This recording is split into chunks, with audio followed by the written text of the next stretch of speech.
everybody. Happy Easter. It's April 13th.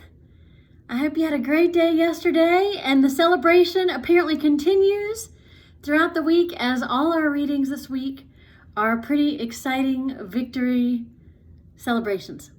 So I thought I would stay on that theme and show you the celebratory nature of this house as the kids have decorated for Easter.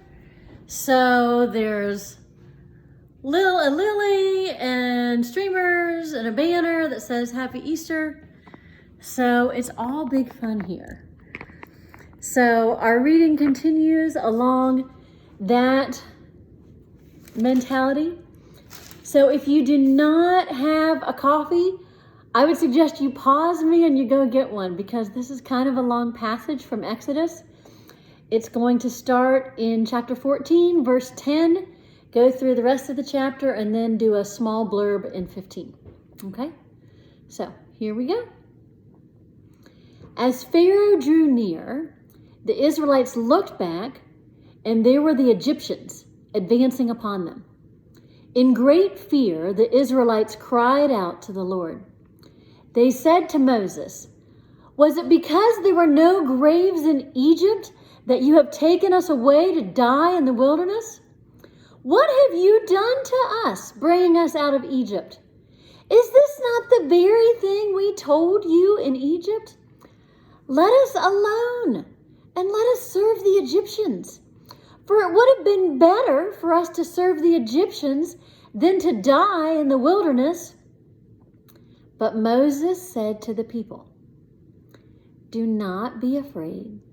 Stand firm and see the deliverance that the Lord will accomplish for you today. For the Egyptians whom you see today, you will never see again. The Lord will fight for you, and you only need to be still." Then the Lord said to Moses, "Why do you cry out to me? Tell the Israelites to go forward. But you lift up your staff and stretch out your hand over the sea and divide it, so that the Israelites may go into the sea on dry ground. Then I will harden the hearts of the Egyptians, so that they will go in after them. And so I will gain glory for myself over Pharaoh and all his army, his chariots and his chariot drivers. And the Egyptians shall know that I am the Lord, when I have gained glory for myself over Pharaoh, the chariots, and the chariot drivers." The angel of God, who was going before the Israelite army, moved and went behind them. And the pillar of cloud moved from in front of them and took its place behind them. It came between the army of Egypt and the army of Israel. And so the cloud was there with the darkness, and it lit up the night. One did not come near the other all night. Then Moses stretched out his hand over the sea, and the Lord drove the sea back by a strong east wind all night, and turned the sea into dry land, and the waters were divided. The Israelites went into the sea on dry ground, the waters forming a wall for them on their right and on their left. The Egyptians pursued and went into the sea after them, all of Pharaoh's horses, chariots, and chariot drivers. At the morning watch, the Lord in the pillar of fire and cloud looked down upon the Egyptian army and threw the Egyptian army into panic. He clogged their wheels of their chariots so that they turned with difficulty. The Egyptians said, "Let us flee from the Israelites, for the Lord is fighting for them against Egypt." Then the Lord said to Moses, "Stretch out your hand over the sea, so that the water may come back upon the Egyptians, upon their chariots and chariot drivers." So Moses stretched out his hand over the sea, and at dawn the sea returned to its normal depth. As the Egyptians fled before it, the Lord tossed the Egyptians into the sea.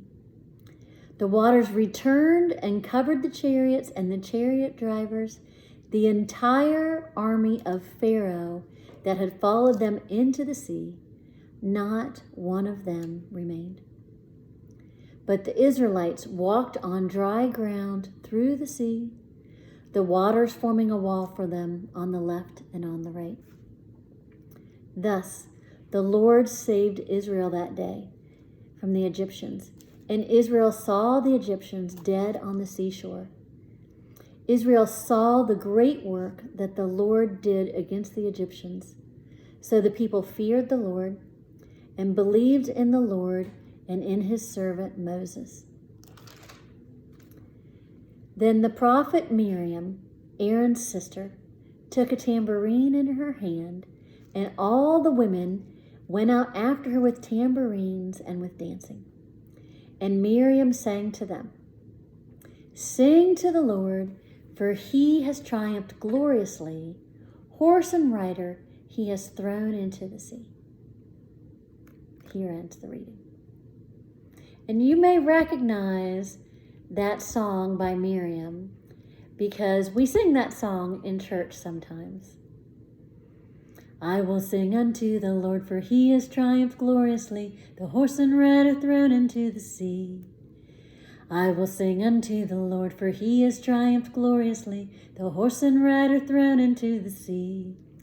The Lord my God, my strength, my song, has now become my victory. The Lord my God, my strength, my song, has now become my victory. The Lord is God, and I will praise him, my Father's God, and I will exalt him. The Lord is God, and I will praise him, my Father's God, and I will exalt him. And I think songs like that are great for us to sing, not only in biblical times, but in present day, everyday moments. Songs of triumph and joy and praising God and resting in the assurance that God has us, that God has our back, and that God will care for us, and that God has victory, that God is working for our best interests.